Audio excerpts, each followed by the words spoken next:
Hindi na. Pwede yun? RR1. Vlog tayo ngayon.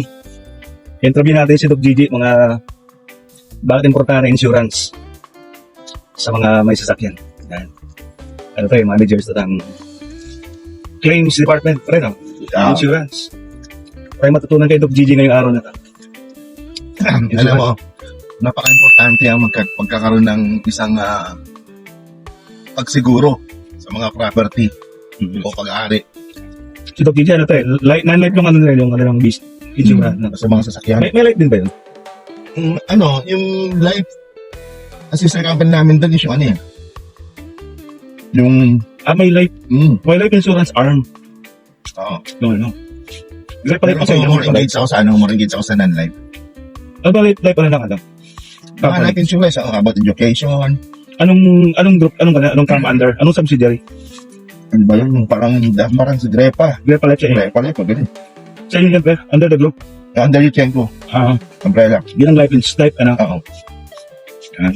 More ng pension, mga ganun. Pero si Doc, ano yan, sa non-life. Engage ako sa motor car, sa mga pagsasettle ng mga claims, halimbawa, nabangga yung sasakyan. Yung kami yung authorized person na nag-engage yung settle to review the process, if yung claim is compensable or not. May matanong muna kita, Doc, kailangan paano napunta ka, no? Mali yan.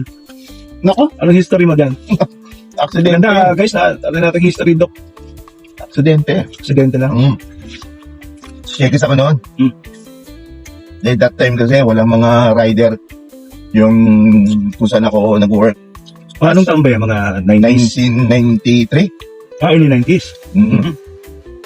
Maganda yung ano. That time kasi yung Malayan Company is one of our, tawag dito, mga, tawag doon? Main account, client, no? Pinamalaking account, gano'n? Hindi naman. Yung tawag din mga regular customer namin, especially yung HR, yung human resources. Instead na lumamig yung pizza, wala namang mga rider wala akong rider na pwedeng utusan. Even yung mga service crew namin is busy kasi that time is 12 o'clock o lunchtime talaga. So that time mo na ka, manager sa ano, no? Chikis? Yes. And that time, pala ako noon? Parang tawag dito, captain waiter. Yun. Ako na nag-deliver. Pero OIC na ako that time. Ng outlet na? OIC na. Ngayon, deliver ako sa pizza. Mali yan. Niloko ko lang si HR. Ano pa rin ang HR? Wala na si Ate Baby. Biniro ko lang kung pwede ako. Pero wala talaga experience sa Office. about office. More on restaurant, fast food, and then hotel ako eh. Kasi may mag-graduate of HRM.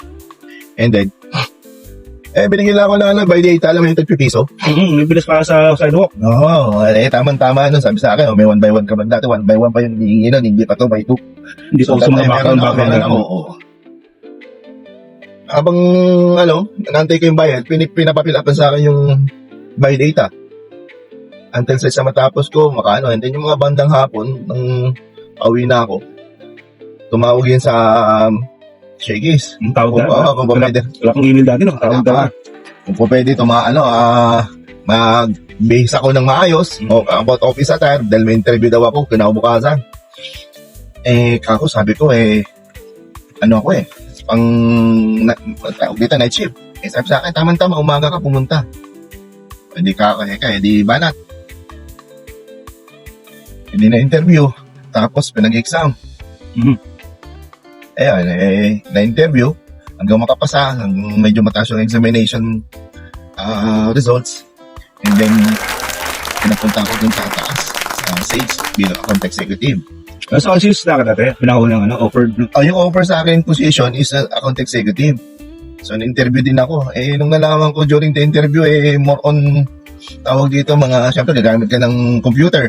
And, kaalisin na hindi na ako nakatipa ng yan. Kasi wala sa curriculum yung computing, no? Actually, meron. Pero that time, mahigit kaming 40 students. Tapos, sa isang kwarto ng computers, alam mo sa PUP. Sa isang, Go PUP, yes. Hindi one-on-one yung computer. Actually, hindi naman. 3:1. Actually, yung computer that time is siguro nasa mga 27, 28, kung hindi ako nagkakamali. Sa mga 2:1. Pero, ang gumagana lang doon, 3. So, yung mga gumagamit lang doon, yung talagang mga bookworm, mga kaklase kong mga matatalino. Kami mga, nasa labas lang. Yung keyboard yan, hindi nga ako nakatipa hindi ko alam yung mga control shift na yan. Kaya nag-back out ako. Sabi ko, kung ano na lang yung mas magiging applicable sa akin. Nasubukan Hanggang inopen sa akin yung rank, yung tawag dito, yung filing clerk. So sabi ko, sige. Pinaliwanag naman sa akin kung ano trabaho, at saka may background naman ako about sa quality control, mga system ng mga PIPO at saka LIPO. Kasi for example. Oo. So nag-leave ako ng 10 days. Kasi talagang Sa shaky sa nila. lang naman yung parang try ko lang. Para at least kahit paano makapag-experience ng Sabi ko hindi naman ako pinayagan. Blessing this is talaga hindi ako pinayagan. Sabi sa akin, tinanong ko kung ano problema, ba't ako magre-resign? Sabi ko, wala nagtuturo sa akin. Filing. Oo, sayang yung 3 days na pinapasout sa akin ng Malayan without people showing us showing me how to ba? The coach. Oo. May mentor ka ba? Hindi ako pinayagan. Kaya tapos yung aming butihing boss natin si Ma'am Ditas may isang tao na pinano sa akin. Actually, may kasama ako sa filing room, yung student trainee. Hindi ko na matanda yung pangalan, no? So, dito siya. Oo, yun ang kasama ko. Pero, siyempre, hindi naman ako tuturuan din kasi OJT lang siya. Yun. Hanggang may nagturo nga sa akin. And eventually, natuto ako. Hanggang lahat ng position dun sa natutunan ko. Paggawa ng pag-compute ng premium payment, paggawa ng endorsement, pag-issue ng policy. Ang inaral ko yun. Then eventually, yung aking boss napunta sa claims. At meron naman, kumaga nagtiwala naman siya sa akin. In-invite niya ako to apply. That time, marami kang applicant. Siguro, kung di ako nagkakamali, mahigit kami 12. May mga... Ibang position yan. May mga internal employees na nag-apply din for that position. Something sa'yo. Dati kasi pag adjuster ka, mataas ang tingin sa'yo. Nakailang ka sa riding? Monthly 9 months. Sabi sa akin, kapag may mga opening na medyo mas mataas ang position, try ko rin applyan. Hindi ko alam kung ano yung nakita niya sa akin, pero may certain points na may nakita sa akin. Okay. Paging hardworking mo, willingness na. Meron na, kaso nga lang, considering kasi yung pinalitan ko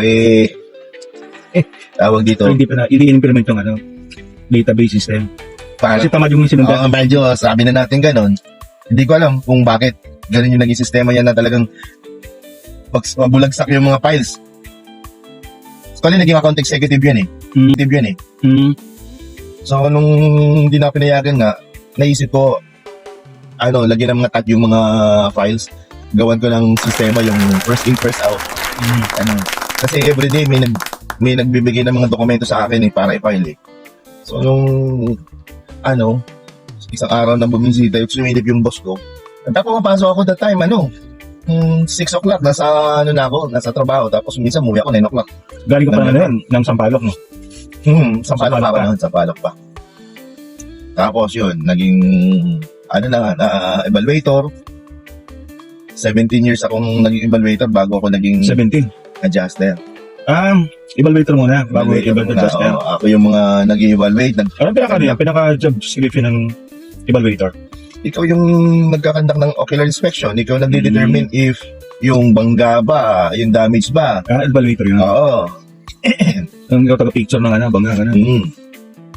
Tapos, ikaw rin tumitingin, no? Ikaw rin tumitingin kung yung damage ba is merong konting red flag. No. So 17 na si Doc, evaluator. Wow. Kaya yung technical pagdating sa mga bangga, kahit hindi naman sa pagyayabang, kahit sa kapikit, alam ko. Pero, iba na ngayon ang mga sakyan compared dati. Kasi noon, more on mechanical or motorized mechanical ang ng sakyan. Kaysa ngayon na electronics, ang mga hybrid, saka ngayon, lumalabas na ngayon mga fully electric vehicle na. Ang composition ng sakyan, pare-pareho lang yan. May gulong, may makina na napapatakbo. Pinaka-prototype na, no? Prototype. Isa lang naman yan. Nagkakaiba sa sa composition. Yung mga electronics, composition tsaka digital. Iba na nga yung mga battery. Dati, ang ginagamit na battery, mga, ano ngayon, di ba? Standard na battery, mga Motolite. Pero ngayon, mga lithium na eh.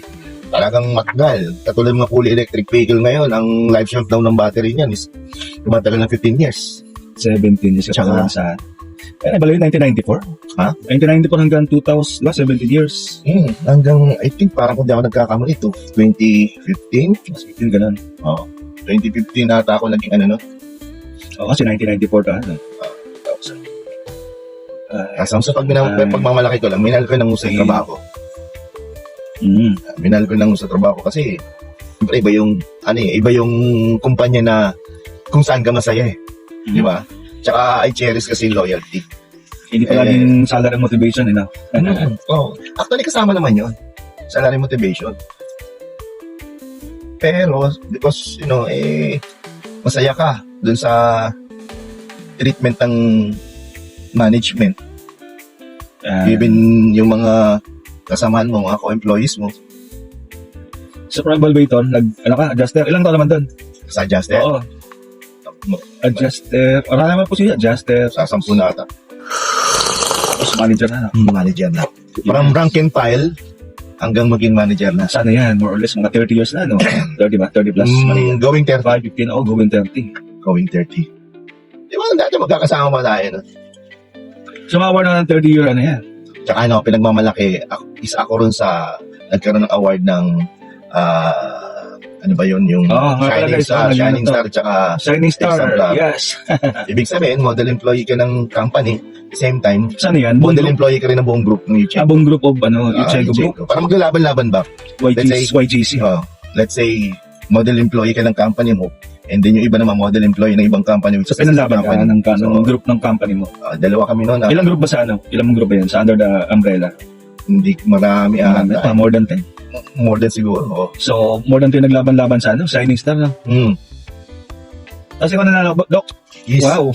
Tsaka take note, Ano ba yan? 2000 lately na? 2018. 2018? May matagal na rin na natin. Pero yung Shining Star, hindi yung binibigay annually? Or Actually, after nung sa amin, nawala. Ngayon na lang, exemplar na lang ata ngayon. Wala din Shining Star.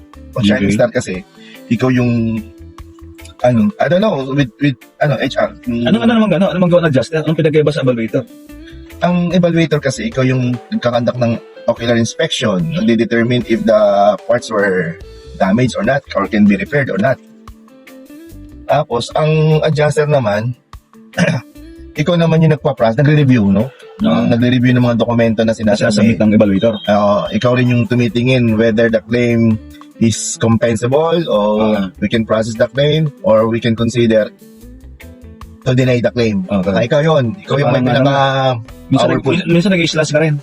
Yes, oo. Kaya ang adjuster, slash ng claim. Pero ang mali niya naman kasi, compared with other insurance,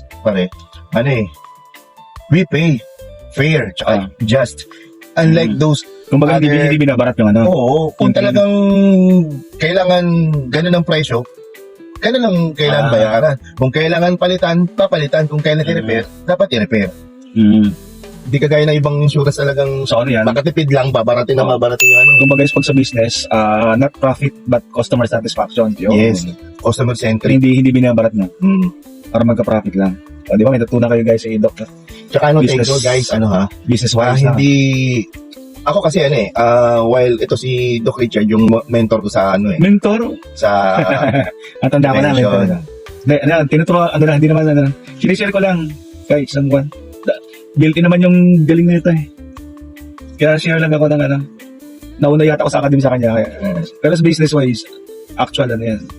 He's the man, the legend. Di ba? Ikaw yung kumbaga, hindi nainggit kasi ako sa inyo. Sabi ko, ganda mo kung maganda ata yung ginagawa ni Doc Richard. Kasi di ba, habang nagtuturo ka nun nasa private company ka, di ba? May time na, parang timing ko lang dati yung pagtuturo eh. Yung starting nagkakaroon na. Sabi ko, teka, tapos di ba, nagkakaroon tayo ng fellowship. Ibig sabihin, nagkakainuman. So, kasama mo yung mga Bible study, no? Yung mga... ang taga-sama, di ba mabagitin yung pangalan, sabihin ko lang, letter A-M-A, yun. Sabi doon kadag, okay daw sa academy, pero actually guys, sa edo ko lang talagang pera eh. Yes. Kumbaga ano mo lang yan. For the love of ano lang yun. Vocation mo lang yung ano, Walang pera talaga na naniniwala ka doon. yung pagtuturo. Pero sa totoo lang, Dok, hindi ko naman talaga wala sa intention ko na magturo. Wala, Oo. ni isa pa naginip, hindi ko, Ganun ba? pero Yun nung talaga, pag nasa office ka, parang hindi mo imagine na ikaw ay nasa class. nagtataka nga sila di ba? Noong time na yun habang nasa corporate ako, Bigla kang nag-aaral ako, at the same time, di ba, may part-time na ako sa BNC. sa school. Tataka sila bakit ko nagagawa, bakit ko na ma-manage yung oras ko. Actually, lahat naman, manageable naman ang oras. Ikaw lang ang dapat ang mag-segregate kung paano mo, i-divide ang oras mo. Tama kasi, isip mo nasa office at bigla magtuturo. Parang napaka-offline yung ano, no? Pero magandang mga guys, magandang prof, yung meron kang industry na hindi lang puro book, apply mo yun. Kaya parang kami tagagaling sa industry. Tapos apply namin sa academy. So, may theory. Oo, theory tsaka actual. Kasi di ba, pag ako nagtuturo kasi, hindi lang more on Marami kang anecdote. by the book Marami kang kwento. Maraming kwento. Based on my experience yun. Ina-apply ko sa pagtuturo. Kasi Kasi, ako anecdotal yun. di ba, at the end of the day, pag nandoon na sila sa corporate world tama nga naman yung sinasabi ni Doc Richard, ni Doc Gigi, na ito pala yung sinasabi nila. So, may experience din nila yun. Once they experience, alam nila kung ano yung mga dapat gawin because of our teaching na sinabi sa kanila. Yes. Tsaka mahalin nila yung trabaho. Hindi porke, actually yung may mga estudyante ako na mga working student, kaya sinasabi ko sa kanila huwag nyo i-priority yung trabaho ninyo, i-priority nyo na makatapos kayo. Yung pagtatrabaho is tulong pinansyal lang yan. Iba kasi, pag nabilis trabaho, nag-stop sa school. Oo. Di ba nga, kilala mo naman yung mga klase ko nung college na pare-pareho kami mga working Pag-umisa lang students. malaki, no? Misa doon Pare, di ko na kailangan mag-aral. Kasi, kaya ka nag-aaral para makapagtrabaho. Regular na yun. Regular na sa, kung Dunkin Donut. Hindi nagtuloy. Siyempre, bago yan. Dating yung time, hanapan sila ng diploma, di ba? Oo, ang sinasabi ko is, Run. regular ka. Pero pagdating sa competition, sino ang unang ipopromote? Pagdating sa application, sino ang unang i-hire? A 4-year course graduate? O ikaw lang na second year? Sige natin. Sabi natin, yun, comprehensive yung yung experience mo. Pero, iba pa rin yung minatapos ka Oo. Kaya nga pag K-12, sabi ko, I'm not in favor sa K-12 kasi K-12 dagdag gastos para sa mga Sa magulang. mga parents. Dagdag taon sa pagpapaasa, pag-aaral ng mga bata. Sabihin natin, pag nag-apply silang dalawa, pareho silang tinanggap because talagang qualified naman dalawa. Yung isa, graduate ng 4 na taon. Yung isa, K-12. K-12, pero magaling din naman. Okay. Pareho ng position, pareho ng ginagawa, pareho magaling. Pero pagdating sa promotion, ang company, sinisecure na talagang magiging pagdating sa mga documents, magiging mas competitive itong nakagraduate. Oo. Diba? Kasi ikaw, Yung mga companies ngayon, kahit loko-loko ka, basta may diploma ka, promoted, no? Ganun ka yung, minsan naman, kahit magaling ka, wala kang diploma, yes. Parang tulad sa academe, dati ayaw mong masteral. Dumating yung time, may law, may requirement yung dyan. Masteral. So, darating time sa mga companies natin. Lahat ng empleyado dapat graduates. Sa ngayon kasi very competitive ang mga company ngayon. They required all their employees. Saka siyempre may ISO certification. Kailangan talaga yun. Parang Compliance, ganun. parang sa academy ngayon, di ba? Oo, sa akin din. Dapat lahat ng mga nagtuturo may pagkakuha, ganun. di ba? Kanya-kanyang industry. Pero yun nga, sabi ko sa mga estudyante ko, hindi hinder yung pagiging mahirap ka. At dahil tayo dalawa, galing tayo dyan Hindi na, product kami ng public school. Mahirap kami noon. Kahit college, rin kami, state year rin kami ng college. Ay, mga working student kami nito. Mga taga-PUP dyan, shoutout sa mga taga-PUP. Di ba, Lahat ng alumni. Wendy's ka, di ba? Wendy's, go! Example ko palagi yung network palagi yan sa Wendy's. Ako naman, halos Mali lahat. ako dun Ako naman, halos lahat. Halos lahat ng fast food. Yung Nalibat mo. Carl's Jr. Hindi ko lang Ay, Carl's Jr. pa dati? Oo. Carl's Jr. Wala na ngayon ng Carl's Jr. No? Wala na. Carl's Jr., A&W, mga dati. A&W. Ay, Cindy's, ang pinakauna mo. Dunkin Donut. Ako, Cindy. Nung pagka hindi ko alam, doon pala yung security guard naming bulag. Oh. Nakita ako. Sabi sa akin, ano yan? Ang galing, no? Bulag pero tinapon ko nakita na. siya. Ano yan, yung isang mata bulag? Oo. Pirata. Sorry pala, puta. Yun. Tinapon ko. Nireport ako. Hindi ko na tinuro yung yung kasama O ko baka kasi. pagilita ka din. Siyempre siya, yung nag-chonky, ano siya, tuloy pa rin. Oo. Terminated din. Hindi. Ano siya tawag dito? Hindi ko siya dinamay kasi Yan ba yung sa uwi mo gabi? madaling araw, alas 2 Tapos, ng madaling kwento araw. ko dati, dumadaan ka sa island para Yes. safe. Oo. 2 o'clock na madaling araw. Ang Niligtas ko yung tao niya kasi nga pamilyado at saka regular eh. Kaya ako, pamilyado. ano naman ako, second year college pa lang ako doon. Kaya sabi ko, walang problema. Malinis yun. Malinis. So hindi alam, actually bawal eh. Bawal yung ginawa ko. Kaso nga lang, syempre, parang daw pag initin Si ng Bakalan.